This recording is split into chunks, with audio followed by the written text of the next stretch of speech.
Hello friends. Recently हमने अपने Hindi channel पे नए सेक्शंस ऐड किए हैं, जैसे कि Sunday 5 physiology live, let's deep dive, या उसके अलावा एमसीक्यू बेस्ड डिस्कशन और ग्राफ रिलेटेड डिस्कशंस और बहुत सारे नए फीचर्स। तो आगे बढ़ने से पहले सब्सक्राइब करें और बेल आइकन को हिट करें। तो चलिए आज का एमसीक्यू देखते हैं।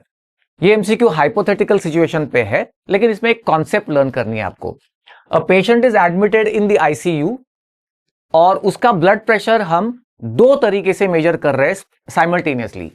एक तो बाय इंट्रावैस्कुलर कैथेटर, यानी आर्टरी में कैथेटर इंट्रोड्यूस किया है, उसको मैनोमीटर को कनेक्ट किया है और हम डायरेक्टली आर्टरी का प्रेशर मेजर कर रहे हैं। और दूसरा बाय स्फिग्मोमैनोमेट्री, जो कि indirect method of pressure measurement है। तो सवाल यह है कि स्फिग्मोमैनोमीटर का रीडिंग क्या होगा? क्या दोनों रीडिंग सेम होंगे, या स्फिग्मोमैनोमीटर का रीडिंग हायर होगा compare to directly measured pressure, या लोअर होगा, या फिर variable, depends on the blood flow. तो क्या आप इसका आंसर कर रहे हो? सोचो। एनीवे, इसका आंसर है higher. Higher pressure will be recorded by sphygmomanometry. इसको समझने की जरा कोशिश करते हैं। ये इस तरीके से हमने एक कैथेटर इंट्रोड्यूस किया इन द ब्रेकियल आर्टरी और उसको मैनोमीटर से कनेक्ट कर दिया। तो हम इससे आर्टरी के अंदर का प्रेशर डायरेक्टली मेजर कर रहे हैं, और इसका मतलब जो प्रेशर है वो प्रेशर वैसा का वैसा हमें मिल रहा है। और दूसरा स्फिग्मोमैनोमीटर, बीपी कफ अप्लाई किया है आर्म को और उससे भी मेजर कर रहे हैं। सबसे पहले तो स्फिग्मोमैनोमीटर का प्रिंसिपल, इस प्रोसीजर का प्रिंसिपल समझते हैं। Balancing of pressure between the cuff and the brachial artery, ये इसका प्रिंसिपल है। मतलब क्या? अज्यूम करते हैं कि ब्रेकियल आर्टरी का प्रेशर कुछ 100 mm ऑफ Hg है, एक आर्बिट्ररी फिगर ले लिया। अब हम ये मेथड कैसे करते हैं? बीपी कफ अप्लाई किया, उसका प्रेशर रेज किया, और सिंपल प्रिंसिपल ऑफ फिजिक्स कि बाहर का प्रेशर जब तक ज्यादा होगा कंपेयर टू आर्टरी के अंदर का प्रेशर, तो आर्टरी बंद रहेगी। और जैसे ही बाहर का प्रेशर आर्टरी के प्रेशर के जितना आया उससे जरा लेस हो गया, तो आर्टरी ओपन अप होगी। और यही हम कर रहे हैं अभी कि बीपी कफ अप्लाई किया, उसका प्रेशर रेज किया up to let's say 150 mm of Hg। अब आर्टरी बंद है, ब्लड फ्लो नहीं, पल्स नहीं। फिर हम 150 से प्रेशर कम करना शुरू करते हैं, 140, 130, 120, 110, और करते करते हम वो मर्क्यूरी मैनोमीटर की तरफ भी देख रहे हैं। और एक पॉइंट ऐसा आता है कि जिस वक्त आर्टरी ओपन अप होती है और पहली पल्स हमें फील होती है, पाल्पेटरी मेथड से कर रहे हैं हम अभी, तो पहली पल्स फील होती है, उस वक्त हम देखते हैं और वो कहते हैं कि ठीक है, ये ब्लड प्रेशर है, सिस्टोलिक ब्लड प्रेशर है। यही मेथड है, राइट। इसका मतलब हम अज्यूम कर रहे हैं कि उस वक्त का कफ का प्रेशर आर्टरी के प्रेशर के जितना या उससे जरा सा लेस हो गया है, और इसलिए आर्टरी अब दोबारा से ओपन अप हो गई है।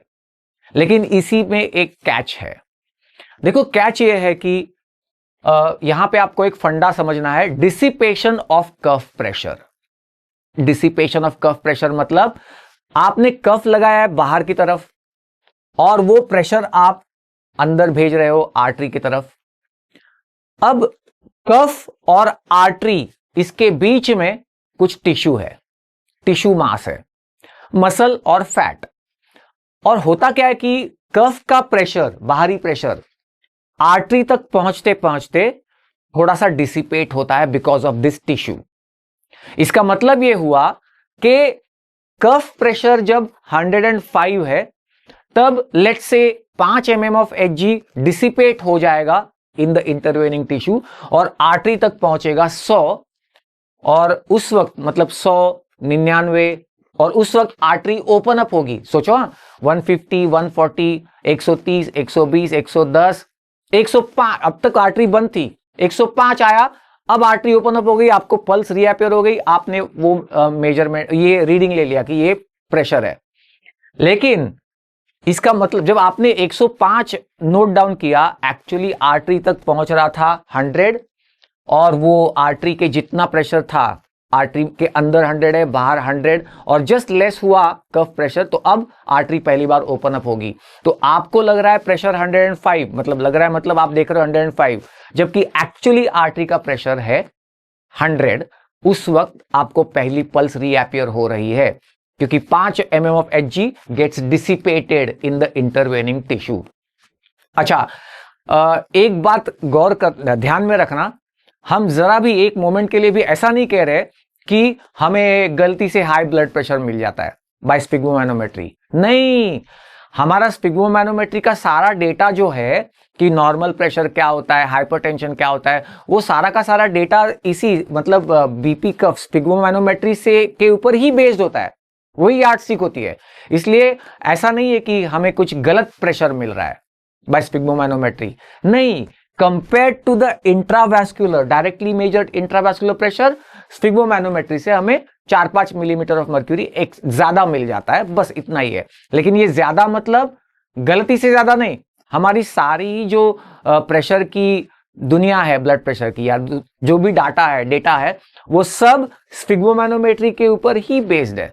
हम ये intra arterial directly measured pressure वगैरह ये सब नहीं कंसिडर करते, हम यही सब कंसिडर करते हैं as the blood pressure by sphygmomanometry. Okay, तो मैं एक सेकंड के लिए भी ऐसा नहीं सजेस्ट कर रहा हूं कि स्पिग्मोमैनोमेट्री से हमें गलती से ज्यादा प्रेशर मिलता है एरोनियसली, नहीं नहीं नहीं, वही प्रेशर है। ओके, जो हम कंसिडर करते हैं कि ये प्रेशर है।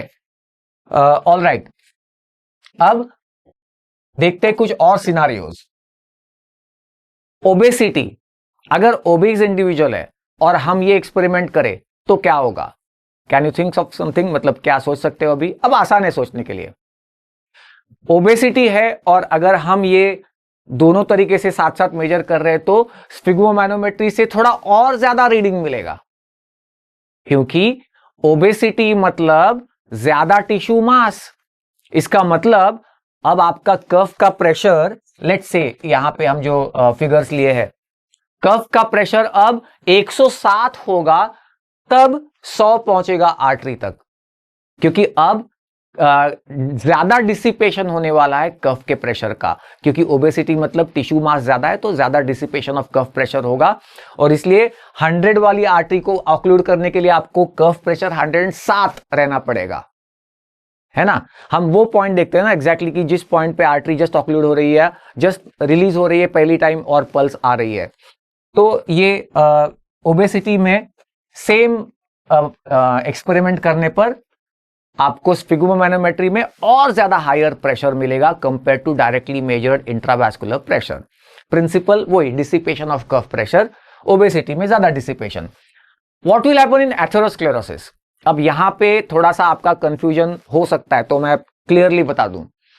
एथेरोस्क्लेरोसिस में वैसे ही ब्लड प्रेशर ज्यादा होता है, क्योंकि एथेरोस्क्लेरोसिस मतलब एथेरोस्क्लेरोटिक प्लैक फॉर्म हुआ है वेसल वॉल में, और उसकी वजह से आर्टरी हैज गॉट स्टिफन्ड, उसका कॉम्प्लायंस कम हो गया होता है, और उस वजह से वैसे ही ब्लड प्रेशर ज्यादा ही होता है। और उसमें अगर आप ये सेम एक्सपेरिमेंट करो तो ओबेसिटी की तरह ही एथेरोस्क्लेरोसिस में भी आपको थोड़ा सा ज्यादा और ज्यादा एक्स्ट्रा प्रेशर मिलेगा बाय स्पिग्मोमैनोमेट्री, बिकॉज एथेरोस्क्लेरोटिक प्लाक जो होता है वेसल वॉल में स्टिफ होता है वो, और उसको लेके आर्टरी को कंप्लीटली ऑक्लूड करने के लिए कफ प्रेशर थोड़ा एक्स्ट्रा लगाना पड़ेगा, डिसिपेशन होगा, और प्लस ये एथेरोस्क्लेरोटिक प्लाक है तो ऑक्लूड करना है आर्टरी को कंप्लीटली, तो कफ प्रेशर थोड़ा और 2 मिलीमीटर ज्यादा लगेगा। तीसरा, अच्छा यहां पे तीसरी सिचुएशन जो है वो एरर वाली सिचुएशन है, मतलब जो प्रेशर है और जो हमें मिलना चाहिए उससे एरोनियसली हाई प्रेशर मिलता है एरर की वजह से, वो है ये तीसरी सिचुएशन, स्मॉल कफ। अगर किसी इंडिविजुअल में आप पीडियाट्रिक एज ग्रुप का कफ या स्मॉलर बीपी कफ से मेजर कर रहे हो, तो आपको एरोनियसली मतलब जो इसका ब्लड प्रेशर है और होना चाहिए बाय स्पिग्मोमैनोमेट्री उससे भी थोड़ा ज्यादा मिलेगा, and that will be an error, and it's a technical error. क्यों?